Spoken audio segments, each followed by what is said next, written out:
pero hindi ko po sinasabi na yung malaking perang inipon mo, ilalagay mo sa trial and error.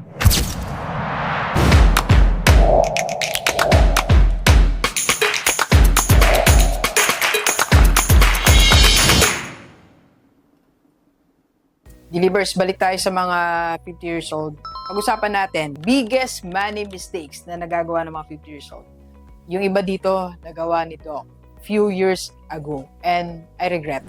Pero wala na tayong magawa. Nagawa na nito, kaya gusto kong i-advise sa inyo, iwasan natin. Okay, there are 8.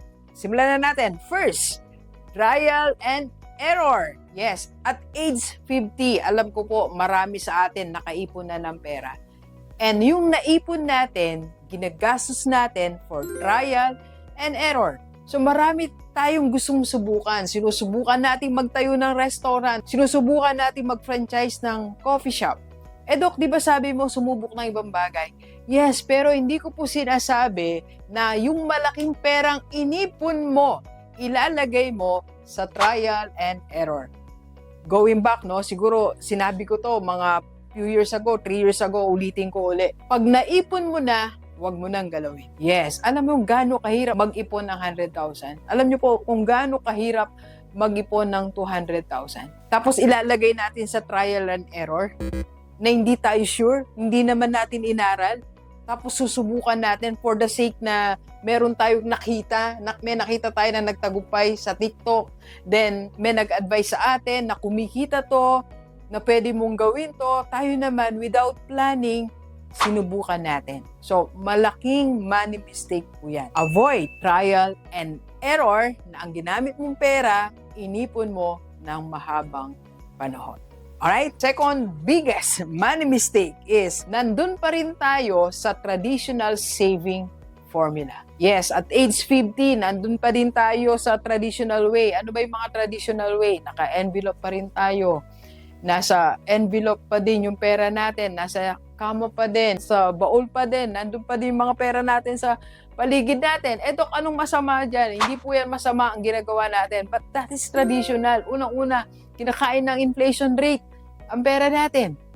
Pangalawa, ang dali ng access, ang dali natin kunin na ipapamigay natin, ang dali natin kunin na papautang natin, ang dali natin kunin na panggagastos natin. Ending, inabot tayo ng 50 because of traditional method ng pag-ipon natin, wala tayong naging investment o wala tayong naipon sa future. Kaya, eto po, ang payo ni Rockstar, mag-direct ka na sa investment. For example, time na siguro para pag-ukulan mo ng panahon o pagtuunan mo ng panahon yung health mo.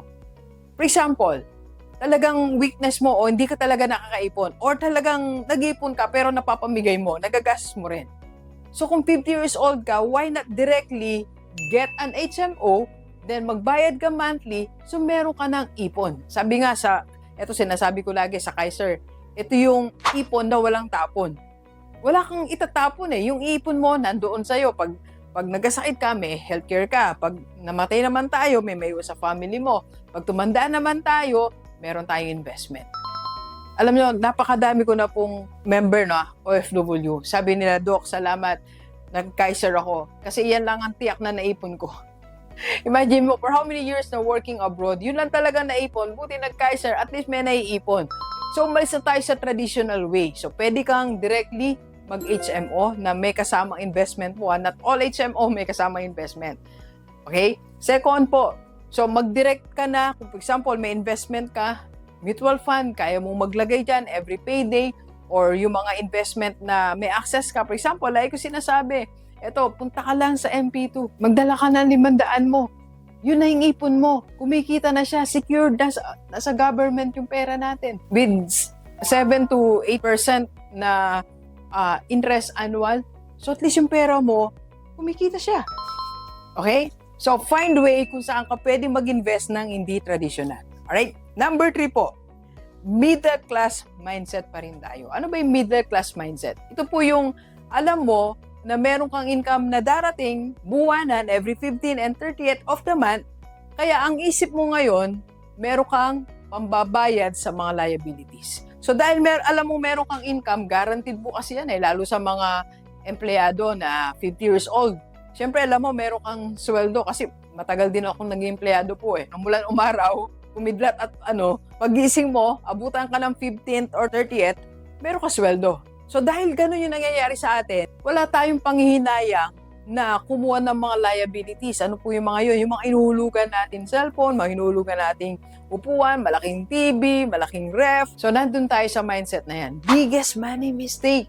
Kahit na guaranteed yung income mo, sweldo mo, kinokontrol mo pa rin yung mga liabilities.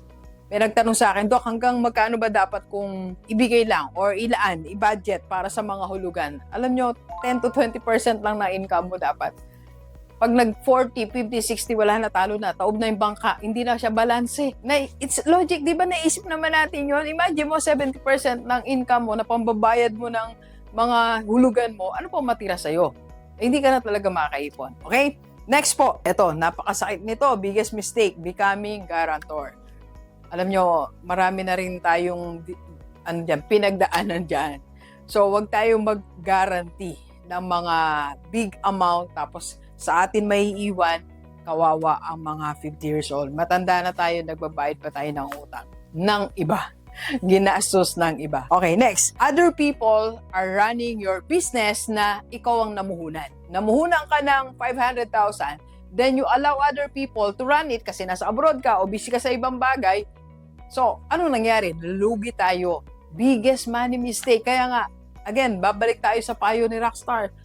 Kung wala ka sa negosyo mo, huwag kang magsimula. Kung hindi mo kayang tutukan ng business mo, huwag mo simulan. Kung nasa abroad ka, huwag mong ipang negosyo ang pera mo. Huwag ka dito magpadala ng pera sa abroad. O kung talagang love mo yung work mo at kumikita ka naman ng malaki, hindi naman kailangan magnegosyo para makaipon ka, makapagpundar ka po. Baka matalo lang ang pera natin kasi ibang tao lumalaban. Okay? Iba kasi yung ikaw talaga lumalaban sa puhunan mo. Alam mo po yun, yung ilalaban mo talaga. Alam mo, ako lagi kong sinasabi sa team ko, lalaban tayo. Kasi this is my business eh. Ako kasi to eh. Ito yung negosyo ko eh. Ipaglalaban ko to. Pero kung iba yung lumalaban sa negosyo mo, pag mahirap na, minto na. Kaya walang nangyayari. Okay? Next, leaving money in low growth account. Yes, hindi nga traditional way yung pag-iipon mo, nakatabi naman dun sa low interest. For example, may 3% lang per annual. So yung mga nilalagay po doon, yung mga pang-emergency fund mo. Naalala ko, meron akong, I think, money market yun eh. 3% lang yun, mga ganon, percentage. Doon ko nilagay yung aking emergency fund. Kasi kaysa naman sa nandito lang ang emergency fund ko, so at least doon, anytime pwede ko naman kunin, so, meron pa siyang ganong amount. Kung short term lang, pwede po yun. Pero kung long term, alisin natin. Okay? I mean, kung yung tingin mo, long term projection, hindi pwede sa low level growth yung pera mo. Okay? Next, not thinking or preparing for succession. Biggest money mistakes po yan. Alam nyo, meron po ako seminar, Run Your School as a Business. Naka-11 batches na po ako. And alam nyo po ba na 60% ng mga umaten sa atin, ito yung mga sila original na may-ari. So ngayon, dahil nagkakaedad sila, kailangan nilang i-transfer sa mga anak nila yung kanilang school. Doon nagkakaroon ng problema. Doon may nasasayang na pera. Kasi nga, walang early preparation for that. So dapat may ganung season sa buhay natin. You're training yung successor natin para walang masayang na pera. Okay? Next, last natin. Ito, very practical. At age 50 po, biggest money mistake natin. Sobrang dami nating kinukup-kup. Isang araw, nagising ka na lang. 3 na pala yung pinag-aaral mo ng mga pamangkin, mga pinsan, mga nakilala mo. And before knowing it, ang dami mo palang binabayaran na hindi naman gastos pala ng iba. Kasi ang dami nating kinukup. Ang daming tao sa bahay nyo. Pagising mo, ay, 20 na pala kami dito. 3 na yung anak ko, paano nag-10 kami? Kadami nating kinukup. Hindi po masamang tumulong. Sinasabi ko po sa inyo hindi masamang tumulong. In fact, ang payo ko nga po, dapat meron tayong percentage ng income natin na pantulong lang natin eh. Pero may limitation. Kasi may priority tayo, ang immediate family natin at ang retirement natin, pagtanda natin. Okay? So, lahat ng 50 years old, dapat wala nang mamali sa atin. Samahan nyo ako, bumangon ulit tayo. And you can join our community, IMG Rockstar Community. Sa lahat ng mga gustong bumangon, magsimula uli para sa retirement. PM lang sa personal FB ni Doc. Yan po ang personal FB. Happy po tayo.